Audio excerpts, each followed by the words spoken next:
Grace, perfect timing. I have something important to tell you. My mother's tone was strangely stiff.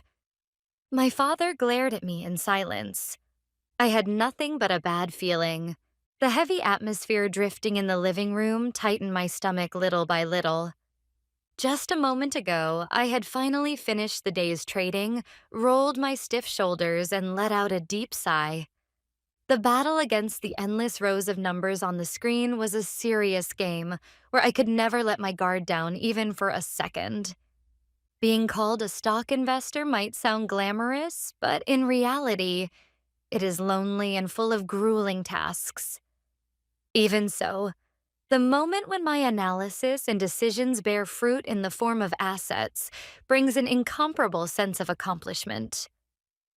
Fortunately, today ended with a positive balance. As a small reward, I thought I might brew some coffee with slightly better beans. But the moment I opened the living room door with that thought, my modest plan was shattered. My father lounged arrogantly on the sofa while my mother sat next to him with her arms crossed, her face looking grim. The atmosphere was like detectives waiting to interrogate a suspect who had committed a serious crime. What? Pretending to stay calm was the best I could manage. My mother glanced at my father once, then opened her mouth as if she had made up her mind. As you know, your sister Lily has just given birth, and this is a very difficult time for her. So, I think our family needs to support her. That again. Ever since Lily had barged into this apartment with her newborn without asking for my permission a few days ago, I had been hearing those words chanted repeatedly like a spell. This apartment, which I had been renting from my parents at a slightly cheaper rate than the market price, had somehow been transformed from my fortress into Lily's postpartum care house. My sister discovered she was pregnant after breaking up with her boyfriend and ended up giving birth as a single mother. Since she was in the middle of job hunting, she didn't secure employment and gave birth while only working part-time. So I've been thinking, my father said heavily. You work from home, so your schedule is flexible, isn't it? Couldn't you look after the baby during the day so that Lily can get some rest? What? For a moment, I couldn't understand the meaning of his words. Become a free babysitter?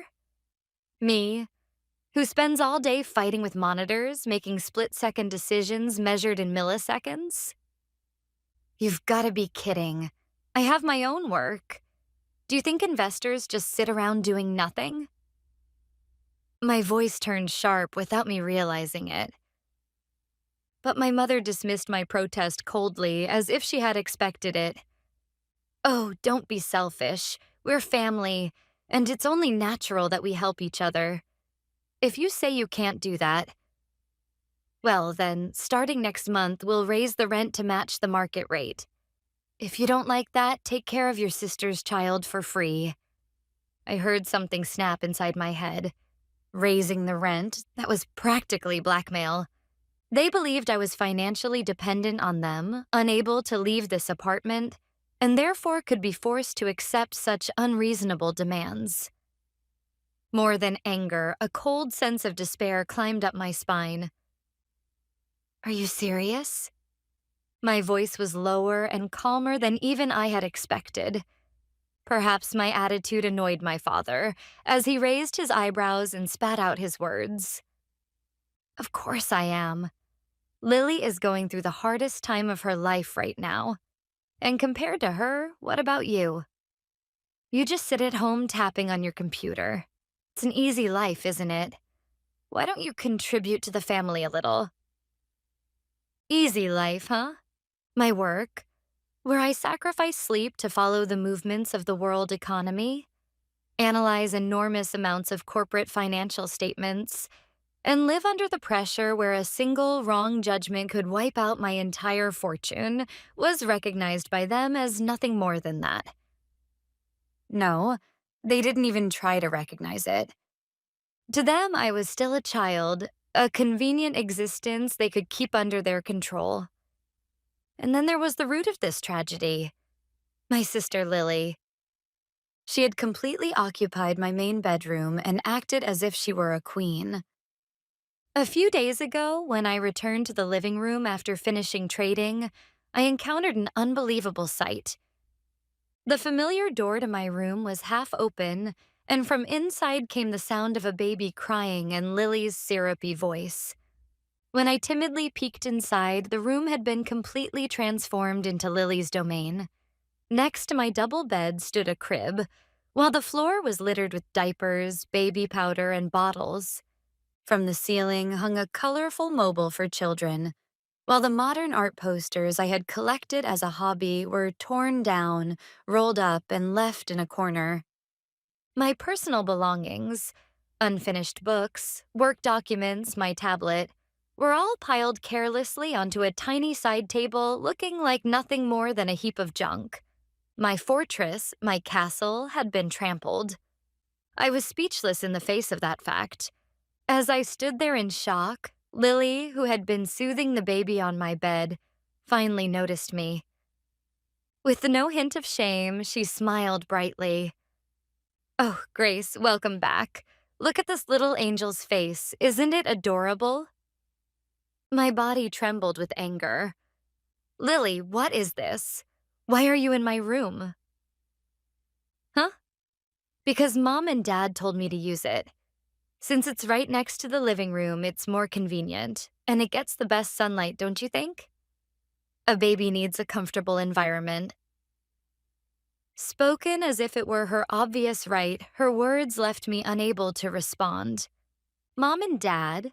That meant they hadn't just allowed this outrageous act, but had actually led it.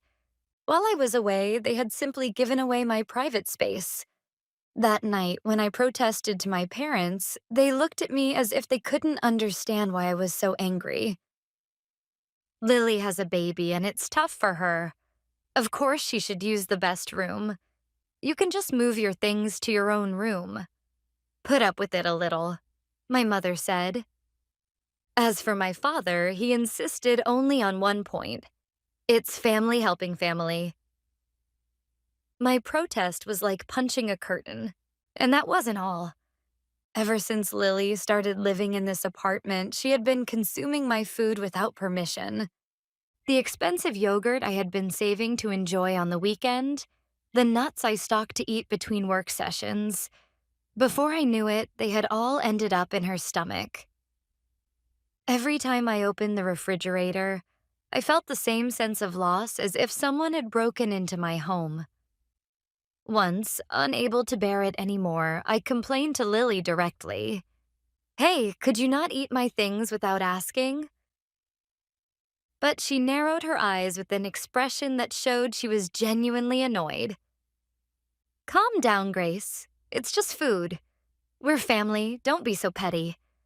Besides, I'm breastfeeding now, so I need the nutrition." Next to her, my parents nodded along. "She's right. Be generous, you're the older sister."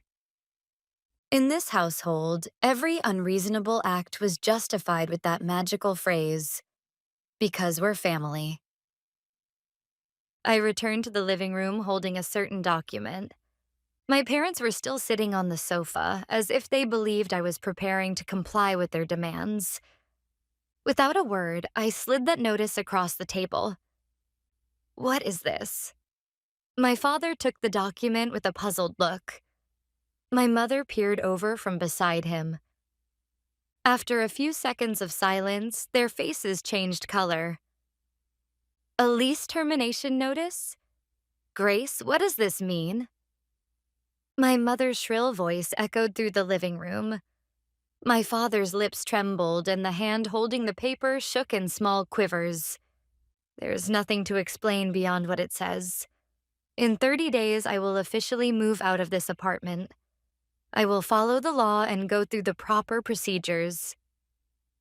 "What? What nonsense are you talking about? Move out? Where do you expect me to live if I leave?" my father shouted. In their minds, there was probably no place I could go. They must have believed that without the mercy they provided, I would be left homeless. That's my problem, so you don't need to worry about it.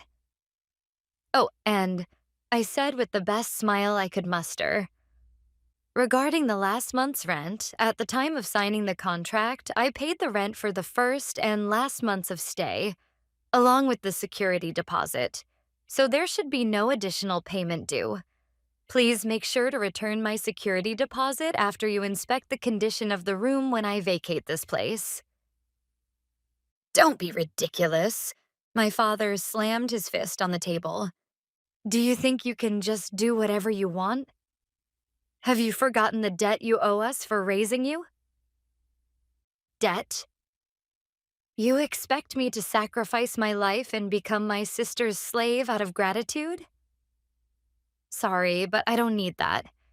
What you really wanted to help was not Lily, but to escape from the responsibility of caring for her by dumping it on someone else, wasn't it? That must have hit home. They were at a loss for words. Deciding I had nothing left to say to them, I turned on my heel. I went back to my room and immediately opened my laptop. First, I messaged a trusted friend. "Let's do it," I wrote. Then I sent a short email to the property manager in Hawaii. "I will be arriving there next week. Please make the preparations," I wrote. Everything had been prepared for years. The next day, my parents shouted at me every time they saw my face. "Don't you feel sorry for Lily? How can you abandon your family? You are such a cold daughter. Because of you, our retirement is ruined." I offered no rebuttal and kept a blank expression. Their words no longer reached me. Then something decisive happened. I stepped away for a few minutes to use the bathroom. When I returned to my home office, Lily was sitting at my desk. To my disbelief, she was holding my photo on her smartphone up to my laptop's camera. It was obvious she was trying to unlock it with facial recognition. "What are you doing?" A low voice crawling on the floor escaped me. Lily flinched and hurriedly hit her phone screen. "I'm not doing anything. I just thought your photo was really good," she stammered. Her excuse was so clumsy that my anger went white hot. What if I'd been a little slower returning? What if, by chance, an old photo had unlocked my security? My entire fortune could have been put at risk by this irresponsible woman's cunning curiosity. "Get out of here right now, and never enter this room without permission again." What kind of tone is that? We're family. I was only looking a little. "Get out." At my shout, Lily's face twisted and she slunk out of the room. With that incident, the faint sliver of affection I still had for my family vanished completely. They had no understanding of the concept of boundaries. If I stayed here, everything of mine would be consumed by them. I had to escape as soon as possible. Lily's insensitive behavior escalated, and my parents' mental attacks grew stickier and more persistent each day. The longer I stayed in this house, the more I felt my soul being eroded. 30 days later? Impossible. I couldn't endure even one more day.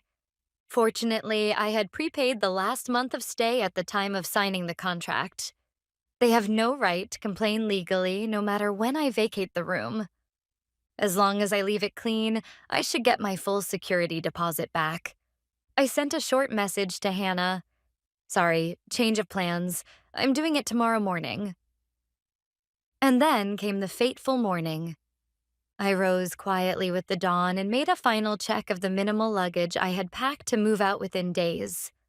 Hannah had already secured my expensive personal items and important documents. The remaining furniture and appliances no longer mattered to me. They could have them, along with these accursed memories.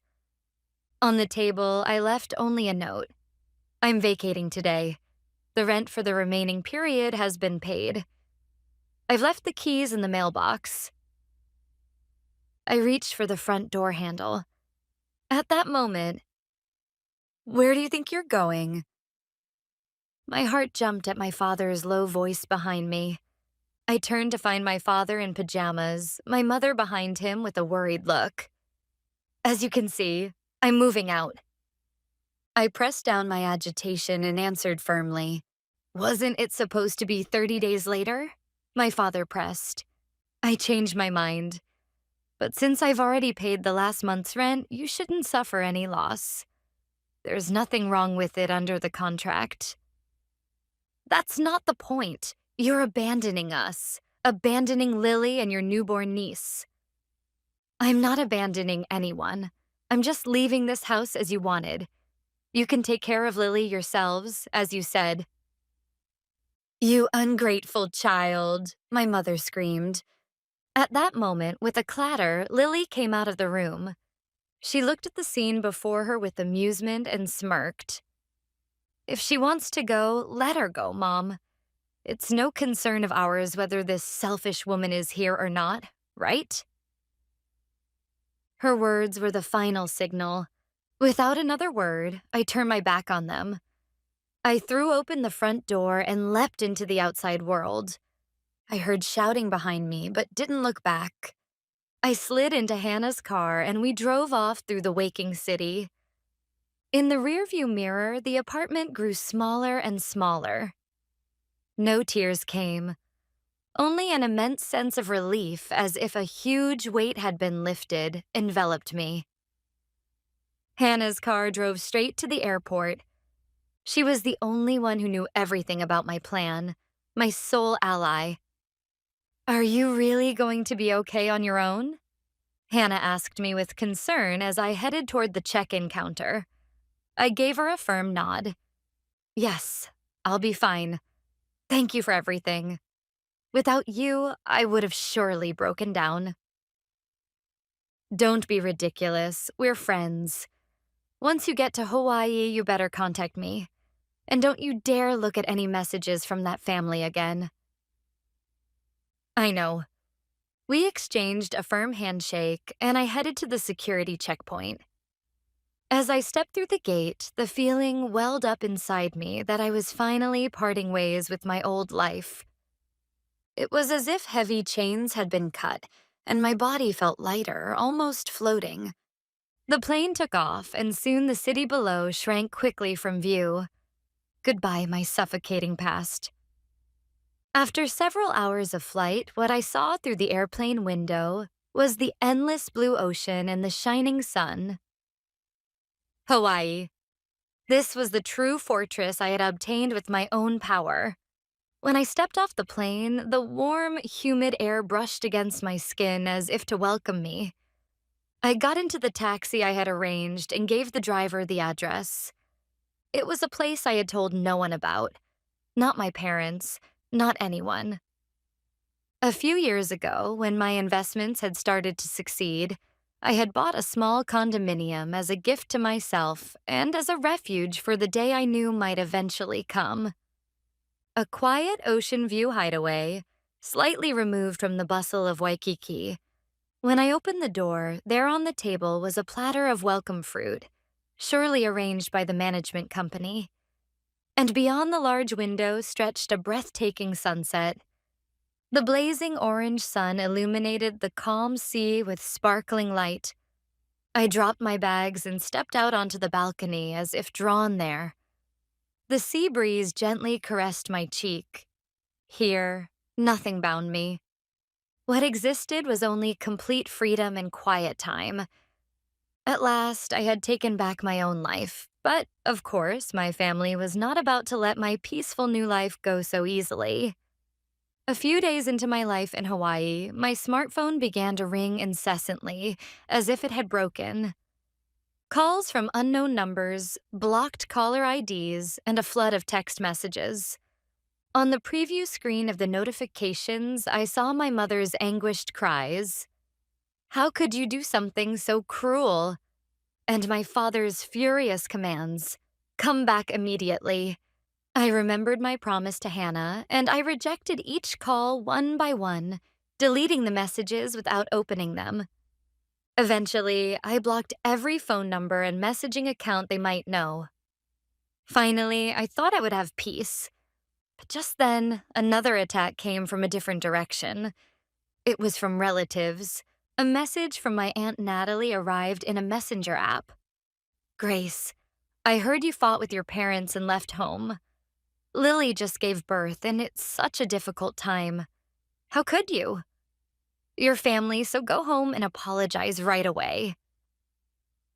Apparently, my mother had been calling every relative, spreading the story that I was a heartless devil who abandoned her sister who had just given birth and her aging parents.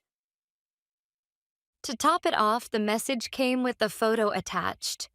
My mother's face swollen from crying, and Lily beside her, looking exhausted. The perfect tragic heroine theater. At first, I thought of ignoring it. But as a flood of condemning messages from relatives kept coming, I decided to strike back. If I simply blocked them, in their minds, my mother's fabricated story would remain as the truth. That was intolerable. I created a group chat, inviting every relative who had contacted me, including my Aunt Natalie. There, I wrote down the whole sequence of events plainly, without emotion, only the facts. That I had been threatened with a rent increase by my parents because I refused to become a free babysitter. That Lily had used my belongings without permission and interfered with my work. That the apartment, for which I bore all expenses myself, had been treated as if it were their own property. And then I presented the decisive evidence. The footage from the small security camera I had installed at the entrance of my room, showing Lily sneaking into my office and trying to unlock my computer with my photo. Ever since that incident, I had placed a small recording device to protect myself. The video clearly showed Lily's furious expression as she peered into my computer, my voice confronting her and her clumsy excuse. The moment I posted that evidence in the group chat, the constant flood of notifications stopped dead. It was as if time itself had frozen. The first to react was my younger cousin, Taylor. I can't believe this. Lily was doing something like that? Grace, that must have been awful for you. That broke the silence, and the atmosphere among the relatives completely changed. Natalie, what on earth is this? This isn't the story we were told. Wasn't it supposed to be Grace who was completely at fault? My Aunt Natalie tried to make a desperate excuse. It must be a mistake. Grace obviously fabricated this footage to deceive us. But no one believed her anymore. Many relatives who had been pushed around by Lily's selfishness for years began to sympathize with me. If what Grace says is true, she had every right to leave. In fact, I think it's amazing she endured it as long as she did. Her parents spoiled Lily far too much. The group chat turned into a place of condemnation directed at my mother and Natalie. I made no further rebuttals, simply watching quietly. Eventually, unable to withstand it, my mother and Natalie left the group chat. Messages of apology and encouragement came from the relatives who remained. I'm sorry for blaming you without knowing the truth. I hope you find happiness in your new place.